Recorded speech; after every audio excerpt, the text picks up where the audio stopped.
Ja, Španija je novi svetovni prvak. Prvič po letu 2010 se veseli te najbolj prestižne lovorike v svetu nogometa, povsem zasluženo glede na potek tekme. Absolutno. Nataša, sedaj se lahko vrnem na vprašanje, ki si mi ga zastavila v polfinalu, ali lahko to generacijo primerjamo z generacijo iz leta 2010. Sedaj lahko. Povezali so Evropsko prvenstvo, zasluženo svetovni prvaki. Ne vem, kdaj je katerakoli ekipa tako zdominirana en turnir samo z enim pretim zadetkom, da ti posest ne pade pod 65%, kaj več. Čestitamo, vsi se lahko učimo iz te filozofije. Niso zdominirali samo celotnega turnirja, ampak predvsem tudi današnji finale, nasprotnika v finalu. Argentina je bila popolnoma nemočna, skoraj da je ni bilo brez samega strela v rednem delu tekme in tudi v večjem delu podaljškov, šele ob koncu so se malo prebudili. Tako je, kvalitetni Španci so si želeli igrati, na drugi strani pa Argentina kar nekako razbijala to neko igro, konstantno z nekimi prekrški na meji rumenih kartonov, tudi rdečih.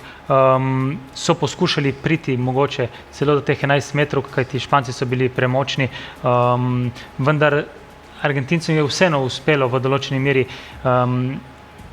izpolniti svoj nek plan, onemogočiti Špance, kateri vemo, da so bili na tem svetovnem prvenstvu fantastični in tudi Argentinci so bili blizu, ne glede na to, da danes praktično niso pokazali nič v fazi napada, ko so imeli žogo. Ja, v 106. minuti tekme, Mustafa, smo dočakali prvi gol v finalu tega svetovnega prvenstva, strelec pa Ferran Torres, in to je ta kolektivna igra, ki krasi to generacijo Španije. Ja, pred tekmom smo govorili, da priložnosti bojo kreirali in menjave bojo dodale svoje.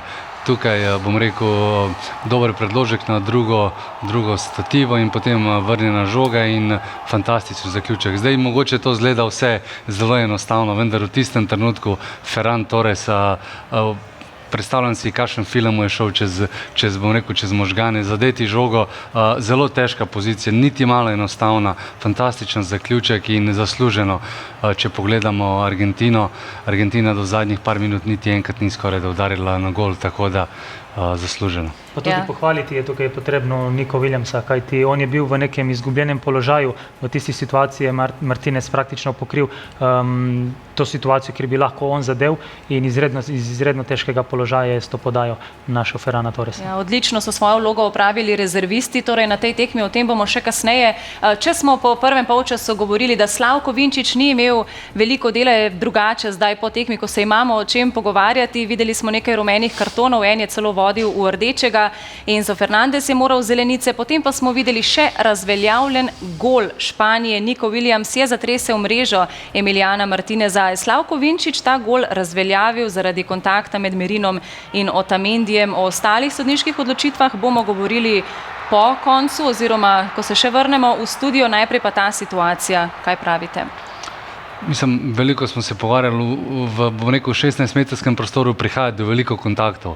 Meni tukaj mogoče samo reakcija Otamendija, kako je on, bom rekel, poudaril ta domnevni prekršek in ko je skočil, mi mogoče kaže na to, da je bila to predvsem njegova želja. Kajti, če pogledamo detajl, on je ta duel zgubil, njegova pozicija ni bila prava in mislim, da je nekako s tvojo gestikulacijo želel izsiliti, bom rekel, prekršek. Se strinjata? Ja, zelo lahko piskan prekršek, ampak ja, predvsem ta reakcija Otamendija je vodila v to odločitev Slavkota na sami tekmi. Res je, da je bil dotik, vendar je bil ta dotik res minimalen. Ja, imel je kar nekaj dela slovenski sodnik, o tem bomo še kasneje. Zdaj pa nas zanima, kako je v središču Ljubljane, kjer je zagotovo veliko navdušenih španskih navijačev. Alen, izvoli.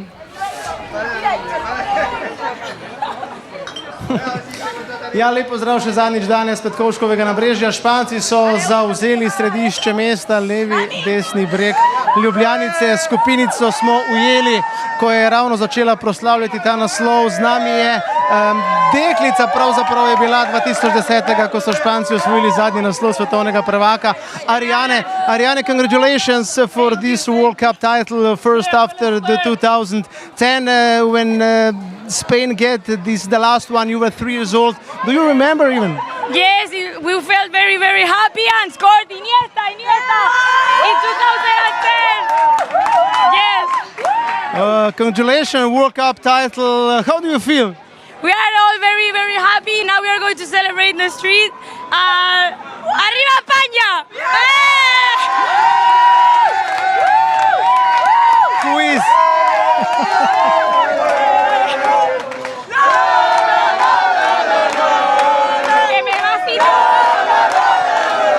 Ariane, who is the hero among the all heroes in Spain? Pedri, he comes from Tenerife, like us. Pedri. How tough was it today? How nervous were you? How tough was it today?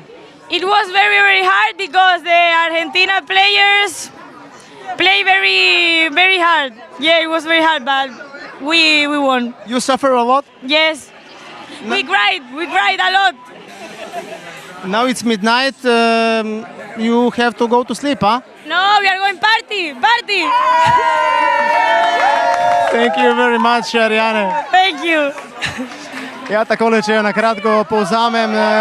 Dejali smo, 3 leta je bila stara, ko je Iniesta zadel za tisto špansko zmago 2010. leta. Dejala je, da je bilo danes zelo, zelo težko, ker so bili Argentinci kar trd oreh, da so veseli, da so prišli do tega naslova svetovnega prvaka, da je največji junak med vsemi Pedri in da zdaj seveda logično nekako ne gredo v postelje, ne gredo spat, pač pa se bo zabava tu na Petkovškovem nabrežju nadaljevala. Španci so torej zavzeli center mesta, mi pa zdaj skočimo v reklamni blok, potem pa se selimo v lepo žogo, ne odhajajte predaleč, takoj smo nazaj. Torej, Španija je drugič v svoji zgodovini svetovni prvak v nogometu. Scenarij je bil nadvse podoben tistemu iz leta 2010, da je Iniesta zabil v podaljšku. Ti si celo napovedal to, ne? Pa še Ferrana Torres je napovedal. Morala mu bova priznati te preroške sposobnosti. Kaj smo videli? Poizkusim, bomo šli korak za korakom. Videli smo ponovno eno zelo, zelo dominantno Španijo, zelo podobno tisti proti Franciji in eno zelo nemočno Argentino. Mislim, da precej bolj nemočno, kot smo pričakovali. Mesija in druščine praktično ni bilo. To, da si niso ustvarili strela v okvir gola v 120 minutah, to je alarmantno. Botrovalo je seveda temu tudi tisti rdeči karton Enca, ampak ta španska premoč je bila danes evidentna in zasluženo so prišli do naslova svetovnih prvakov. Meni osebno argentinska brezzobost ni bila evidentna vnaprej. Me zanima, če se strinjaš, a so se jim nabrali malo kilometri skozi turnir, ker to, da so se izkopali iz luknje, to jih je praktično krasilo, ne vem, če je prava beseda, ampak skozi cele izločilne boje. Osebno sem recimo pričakoval, da jih bo v nogah zmanjkalo morda že kakšno tekmo prej. Vseeno, ja, mislim, da to, kar so delali, je bil čudež, da vsakič znova se vrneš, res epske vrnitve in potem čaka smo to finale. Žal se jim, na njihovo žalost se jim ni šlo, ampak moramo biti realni na koncu. Če kdo, vedno sem govoril, če kdo, Španija je lahko omeji jih pri tem in mislim, da danes ni bilo dvoma o zmagovalcu. Argentina nekako čakala se je na tisti preboj, tudi v sodnikovem podaljšku, pa potem v podaljških. Enostavno tega ni bilo tistega dodatnega koraka, danes ga niso imeli in mislim, da Španija je onemogočila z vso to posestjo, z vsem tem, kar imajo kvaliteto in če kdo, je to Španija. To, kar Španija dela, ne? Vseeno, ne? Že v prvem polčasu smo rekli, da obe ekipi sta, se mi zdi, zelo metodično pristopili k današnji tekmi. Argentinci, ne glede na to, da so bili brez zobi, zdelo se mi je, da imajo načrt. In če pogledamo skozi prizmo tega načrta, je bilo njihovo branjenje junaško. Tajmingi za pokrivanje, podvajanje v pravih trenutkih. Mislim, da so bili v tem smislu dobri. Ja, so bili v tej obliki branjenja, ampak jasno je, da je ta načrt vodil do 11 metrov. Mislim, da so predvsem, ko se je tekma bližala koncu in v sodnikovem podaljšku, vse moči upirili v to, da bi prišli do 11 metrov. Zavedali so se, da imajo tam Emiliana Martineza, vratarja, ki bi jih lahko popeljal do Realno njihova največja možnost na današnji tekmi. Tako, kajti kot smo se že pogovarjali, malce jim je zmanjkalo. Španci niso igrali podaljškov v izločilnih bojih, Argentinci so jih nekaj imeli in tukaj jih je verjetno malce potem tudi zmanjkalo v finalu. Španci so Messija praktično povsem odrezali za večji del današnje tekme. Ja, Messi danes praktično ga je bilo težko videti. Sicer se trudim in edina recimo res najlepša priložnost prišla v podaljških, ko se je odločil, delajo praktično vse, izvajal, sam da še ni gol avta izvajal, v glavnem iz sredine izvajal tisto prekinitev, odigral na hitro. In tukaj vidimo neke stvari, ki jih on ne prepozna. Večina igralcev bi tako žogo poslala v ogenj, če se lahko tako izrazim. On je videl nekaj drugega, odigral, iz tega se je razvila priložnost in ja, ampak mislim, da tukaj zdaj Messija kriviti. Enostavno Španija je nasposobila vsa orožja, ki jih je imela Argentina, vemo pa, kaj je glavno orožje in praktično danes ga ni bilo videti, ampak mislim, da vseeno Messi se lahko poslovi z dvignjeno glavo. Mislim, da smo vsi mi uživali v teh predstavah in v 39 take predstave noro. Ne, to bo neponovljivo. Veš, kaj me zanima, ne? Ta argentinski načrt, se mi zdi, kje je temelj tega načrta. Računali so, da bodo s tem morda razkrili to, kar je največja šibka točka te izjemne španske reprezentance. In to je, da težko dajo gol. Videli smo danes, ta zmagovit gol Ferrana Torresa je bil prava antiteza podpoprečnemu finiširanju Špancev. So računali na to, ampak so se pa morali zavedati, da ta Španija je na 8 tekmah tega mundiala prejela le en zadetek. De Ketelaere je bil edini junak, ki je uspel premagati Unaja Simeona. Ampak ne grejo zasluge tukaj samo vratarju. Ta obramba, da ti eni Argentini v finalu mundiala ne dovoliš strela, resne akcije, to je noro in ta floskola je vsem znana, se pravi obrambe nosijo naslove in to se v tej različici Španije nekako najbolje udejani v besedi, navkljub temu, da nimajo toliko potencijala in talenta v napadu, kot so ga imele pretekle generacije. Od 2008 do 2012, takrat sta kraljevala David Villa in Fernando Torres v napadu z izjemnimi vezisti, Iniesta, Xavi, Busquets, Fabregas, kot smo že dejali. Ta reprezentanca nima toliko talenta, ampak je tako sistematična, tako metodična, kot smo že večkrat dejali, da jim je enostavno ta sistem jim je prinesel po evropskem prvenstvu še svetovno prvenstvo. Še nekaj mi povej, če bi primerjal menjavi obeh reprezentanc, so bile španske menjave progresivne in argentinske bolj iz nuje? Ja, absolutno. Kajti, če prevrtimo film nazaj, Scaloni je v 70 minuti bil primoran potrošiti vseh 5 menjav. Ja. Pravi, to absolutno v nobenem Začelo se že v prvem polčasu s poškodbo Liče Martineza. V nobenem pogledu to ni bil del taktičnega načrta Scalonija, da je v 70 minuti potrošil vseh 5 menjav, potem še v sodnikovem podaljšku, ko je vstopil Senesi, Lautaro Martinez, potrebovali so ga po doseženem zadetku Ferrana Torresa, da bi prišel noter, da bi lahko z Messijem spet nekaj začarala, ampak enostavno... Edina menjava v podaljšku je bila spet iz nuje, ne? Tako, in tukaj je ta razlika. Se pravi, Španci so lahko menjali v želji, da so se krepili. In to so tudi počeli, se pravi, in s Pedrim, in z Merinom, in s Ferranom. V končni fazi so samo pridodajali na tempu. Na drugi strani je Scaloni bil primoran te menjave potrošiti iz vidika tega, da je bil primoran. In pridemo do konca. Prva oddaja prvenstva, najboljša vezna linija, ko imaš ti v vezni liniji. Koliko časa si čakal za ta argument? Ala Pedri, ko ti izklopi, pride Pedri in Denis reče, ne, Portugalska je na najboljšo vezno linijo.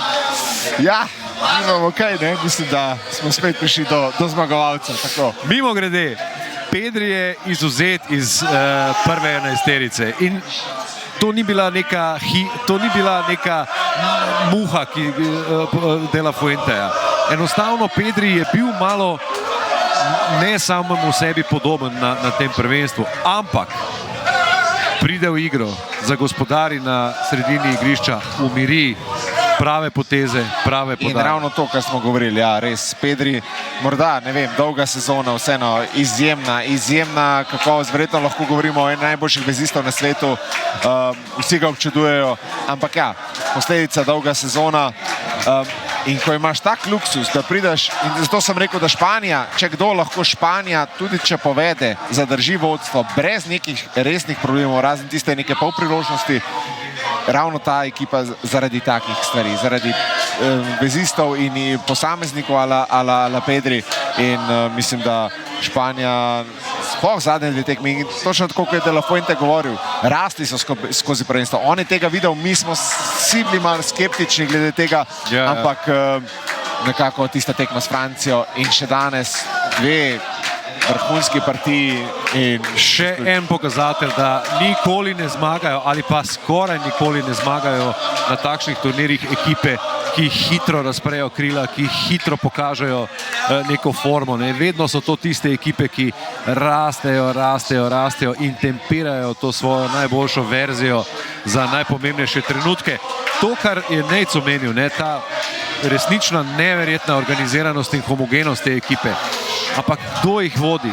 Vodi jih Rodri, ki je bil, ne pozabimo, prve 3 tekme močno kritiziran. Prebiral sem španski tisk, kaj so mu vse očitali, upočasnjuje igro, De La Fuenteju, da forsira Rodrija.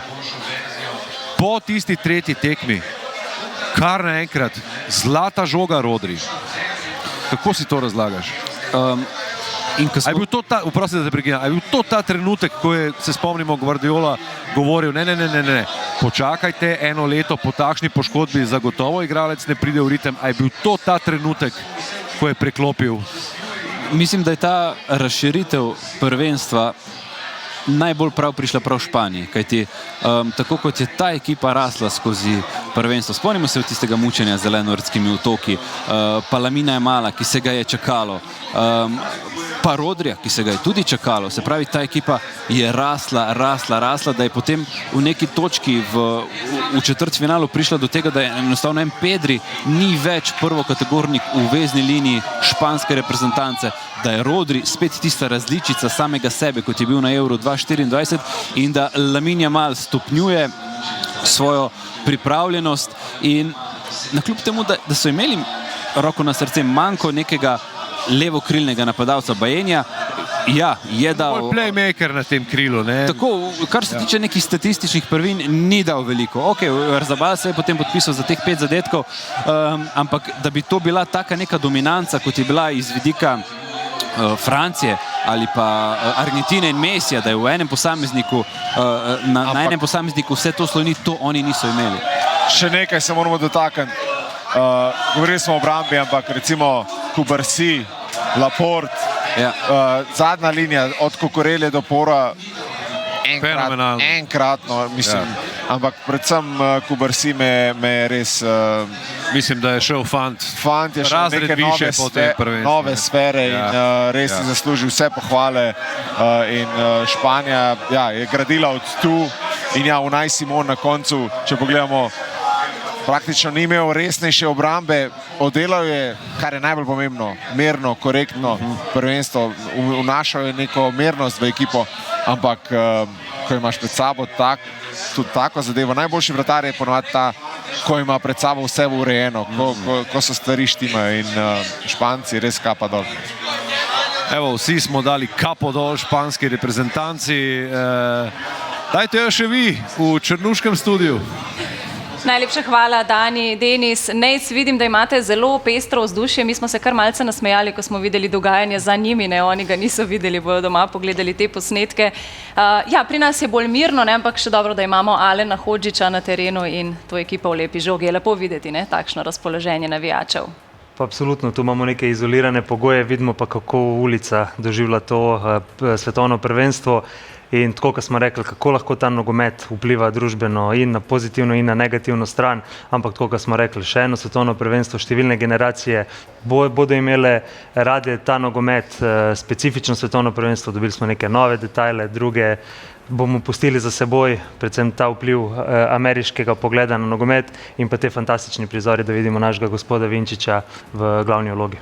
Ja, izjemni prizori. Kar nekaj zanimivih stvari so dejali naši kolegi v Lepi žogi. Med drugim je Denis dejal, da obramba, oziroma to so nekako prišli do zaključka, da obramba zmaguje prvenstvo, ampak Španija ni prikazala samo dobre obrambe. A ste vi uživali v teh igrah Španije na tem turnirju? Definitivno pokazali so popolno kontrolo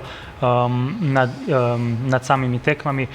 Praktično so oni najbolj organizirana ekipa, daleč najbolj organizirana ekipa, ki točno vedo, kaj in kako v vsakem trenutku, in vse to nekako povezuje Rodri v fazi ofenzive, v fazi defenzive. Praktično je vedno tam, je ta ključni igralec, in tako kot so tudi v tistem studiu omenili, ja, Rodri je ponovno prišel na tisto raven, ko je osvojil zlato žogo. Ja, zadaj spremljamo prizore, ko medalje dobivajo tudi slovenski sodniki. Tako, če bi morali nek splošen vtis povedati, Mustafa, kakšen vtis so nate danes storili? Meni lahko rečem, da je Slavko in ekipa so danes zelo dobro opravili.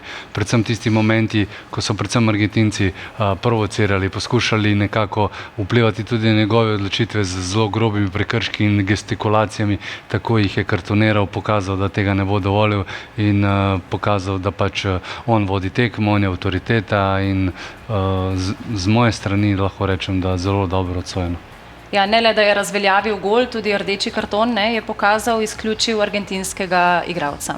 Ja, več kot zasluženo, kajti, če se ne motim, prvi rumeni karton zaradi tistega ogovarjanja in potem tisti štart za Fernandesa je bil popolnoma nepotreben, kajti v tisti situaciji ni moral pridobiti ničesar. Res je, da si je želel nekako blokirati žogo, vendar je v tem bloku zamujal, in to konkretno. Absolutno rdeči karton oziroma drugi rumeni karton v tisti situaciji, in teh rumenih bi lahko bilo kar nekaj. In ja, res je, zelo dobro je pokazal svojo avtoriteto dokaj hitro, vendar hkrati ni s temi kartoni pretiraval, kajti Argentinci so zares igrali na tej meji, kjer bi lahko tekma dobesedno eskalirala in bi lahko teh rdečih kartonov videli veliko več, glede na prekrške, ki so jih delali. Ja, zelo grobo igro so prikazali Argentinci, Boban, ampak Vinčič je to nekako držal pod nadzorom. Pa dobro, to so neki prizori, ki jih gledamo pri reprezentanci Argentine veliko krat. Oni so iskreno že pred tekmo smo govorili o tem, da oni bojo samo v tej situaciji haosa lahko kontrolirali stvari, ker proti takšni Španiji zelo težko prideš do žoge, kaj šele, da ti dirigiraš tempo, ampak to, ko smo rekli, Vinčič je to dosti dobro umiril, ni v prvem planu, tako, ko smo rekli, niti enega trenutka ni bilo v smeri, da bi lahko on odločil zmagovalca. Ja, Pau Cubarsí je izbran za najboljšega mladega nogometaša tega svetovnega prvenstva. Se strinjate s tem izborom? Več kot zasluženo, bil je fantastičen. Vemo, kako Španci igrajo s to visoko linijo, in on je zares imel ogromno prostora za pokrivati, hkrati pa je veliko pridodal tudi v sami kreacije, in pri 19 letih takšne predstave na svetovnih prvenstvih fantastično. Ja, Unai Simon pa, kot vidimo, najboljši vratar tega mundiala, povsem razumljivo, ne, Mustafa? Ko dobiš en gol, kaj drugega bi bilo čisto presenetljivo, zelo dobro, in dobro si tudi povedal, Španci držijo linijo zelo visoko in tukaj je golman zelo pomemben. Če se spomnim, na zadnjih tekmah je velikokrat, ko je bila žoga v prostor, on stal zelo visoko in sam nekako prekinjal napade, tako da zelo pameten, inteligenten in dober na žogi, odličen vratar. Ja, zdaj lahko zaploskamo odločitvi Luisa de la Fuenteja, ne, mnogi ste se spraševali pred začetkom tega prvenstva, ali bi moral namesto Unaja Simona priložnost v prvi postavi dobiti kateri od drugih dveh vratarjev, tudi izjemna vratar Barcelone in vratar Arsenala. Izbral je Unaja Simona in očitno izbral pravo odločitev.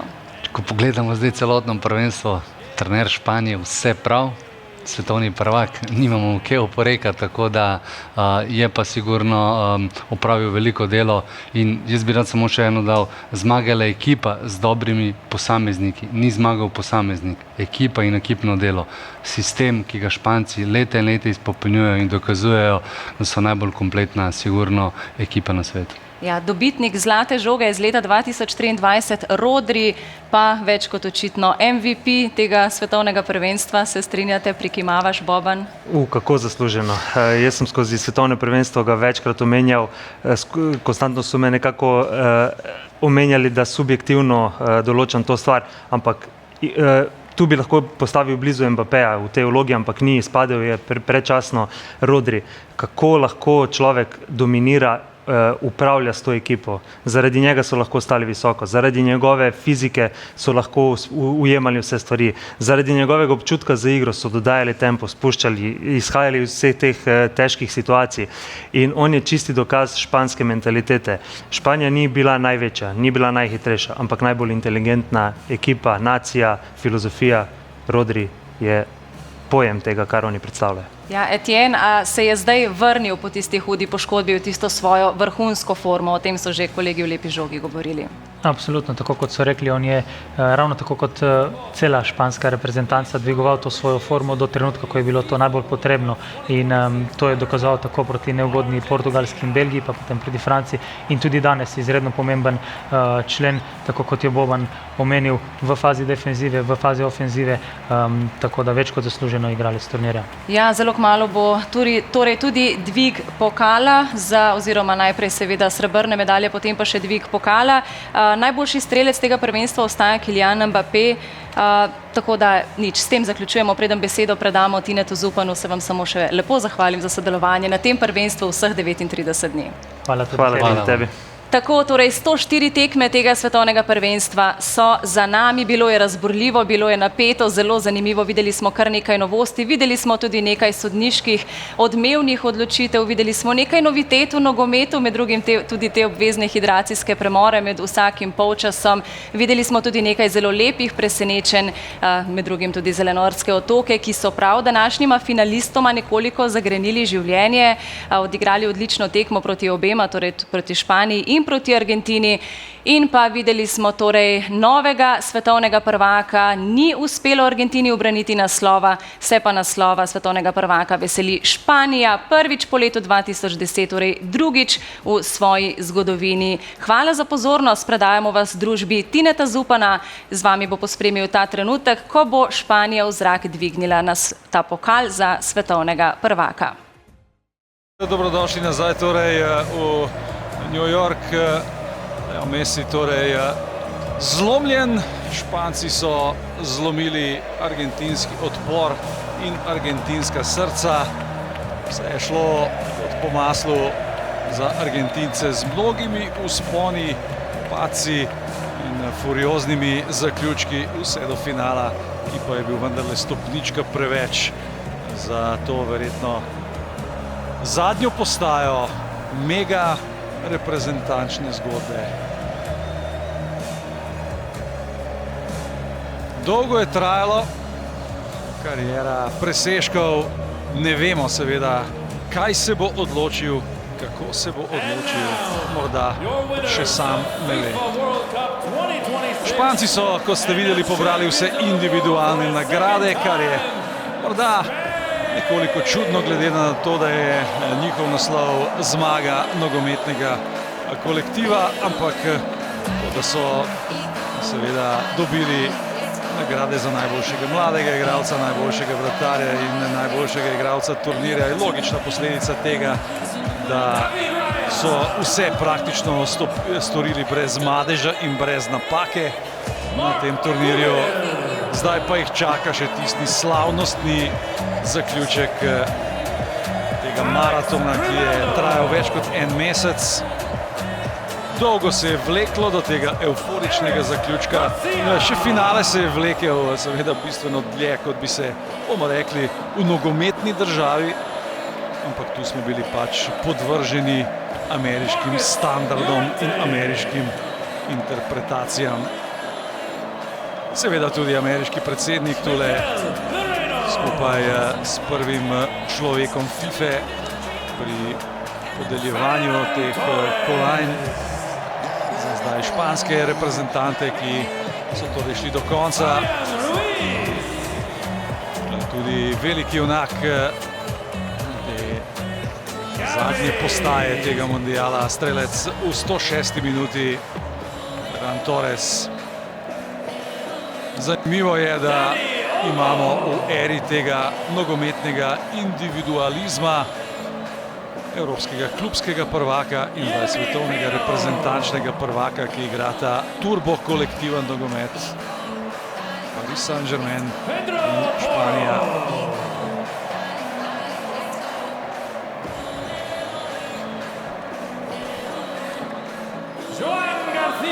Španska reprezentanca je seveda polna junakov, ki so peljali Španijo čez vse te čeri na poti do naslova svetovnega prvaka. Osvojili Euro, osvojili mundial. Imajo seveda po vseh ligah praktično svoje trenerje, ki širijo to špansko nogometno doktrino. In danes so bili v končni fazi ne le bolj kakovostni, tudi bolj spočiti. Tisti dan več je zagotovo tudi na nek način odrezal argentinske noge v zaključku srečanja.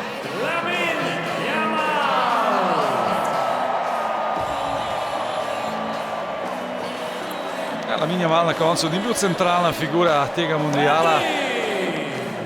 Fant, ki je seveda sedanjost in prihodnost nogometa, vendarle verjetno moral še počakati, da bo tudi na takšnih prizoriščih v središču pozornosti.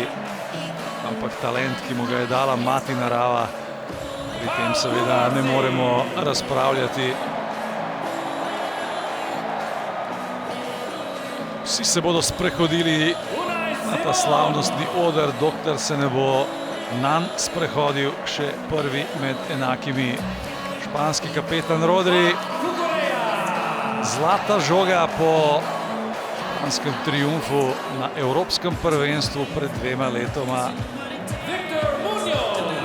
Kapetan, ki bo dvignil pokal za naslov svetovnega prvaka. Verjetno tudi takole vizualno najbolj znamenita športna lovorika sveta.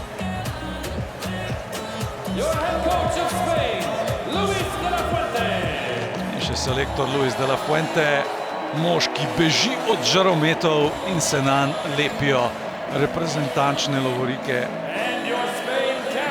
To je bil turnir velikih trenerskih imen, ki so jih podpisovale nogometne zveze s polnimi blagajnami. Ampak vsi so na koncu pogoreli od Tomasa Tuchla, Carla Ancelotija, Juliana Nagelsmana do Mauricija Pochettina. In na koncu imamo najstarejšega trenerskega zmagovalca v zgodovini svetovnih prvenstev. In tudi španskega kapetana, ki je dal skozi pravo agonijo vračanja po najtežji nogometni poškodbi do tega, da bo čez nekaj trenutkov dvignil pokal za naslov svetovnega prvaka in bo naslednji kapetan, ki se bo vpisal v večnost z zlatimi številkami in seveda zlatimi črkami v reprezentančnem nogometu. Španci, potem ko so vrgli ven prve favorite Francoze, mirno lahko rečemo najboljša reprezentanca tega turnirja in še nekaj infantinovega populizma za konec svetovnega prvenstva. Najprej mu je dal posebno izumljeno nagrado FIFA za mir, zdaj pa bosta skupaj predala Rodriju še pokal za naslov svetovnega prvaka. Zbežita z odra, to ni vajin oder, to je seveda oder najboljše nogometne reprezentance sveta. Španija, svetovni prvak 2026.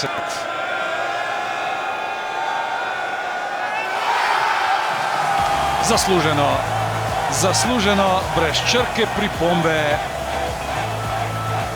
Španski nogomet totalne kontrole, kolektivizma. Ekipa, ki nasprotniku ne da žoge in ekipa, ki je na koncu obglavila tudi zdaj uradno prejšnjega svetovnega prvaka. Argentina je dala vse do konca, ampak ta Španija je v tem trenutku neusmiljen stroj, ki melje, melje in melje in je zmlel v finalu tudi Argentino. Ta ni mogla dihati, komaj je stala na nogah, se borila do konca, ampak na koncu je bilo jasno, kaj je bilo zapisano v zvezdah. Slovo velikega, verjetno največjega. In na koncu smo v eri, ki jo obvladuje španska nogometna filozofija. In tole je, mirno lahko rečemo, še ena potrditev tega, kar vemo.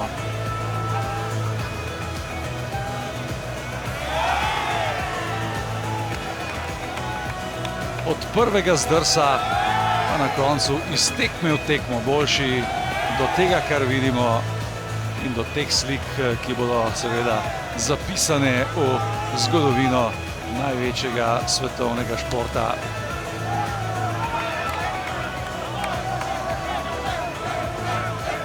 Tole je trajalo dolgo, skoraj do enih zjutraj se je zavleklo. V New Yorku je seveda še precej sončno, ampak bodite prepričani, da tudi če je časa na pretek, bodo tudi tukaj prisotni španski navijači v mestu, ki nikoli ne spi, rajali pozno v noč. Bodi dovolj, vlekli smo tole do onemoglosti. Upam, da ste nas imeli radi od prvega do zadnjega dne, da ste nam oprostili kakšen zdrs in kakšno napako. Bilo nam je v čast, da ste bili v naši družbi in svetovno prvenstvo v nogometu zdaj na Areni Sport tudi uradno zaključujemo z naslovom svetovnega prvaka in na koncu kot tale pokal mirno lahko rečemo romal v prave roke. Dopust naj nam paše, kajti še prehitro se bomo pognali ponovno v najmočnejše svetovne lige in mirno bomo zdaj spali le nekaj dni, kajti kot veste, svet se vrti naprej in nogometni se nikoli ne ustavi. Hvala za družbo, lahko noč.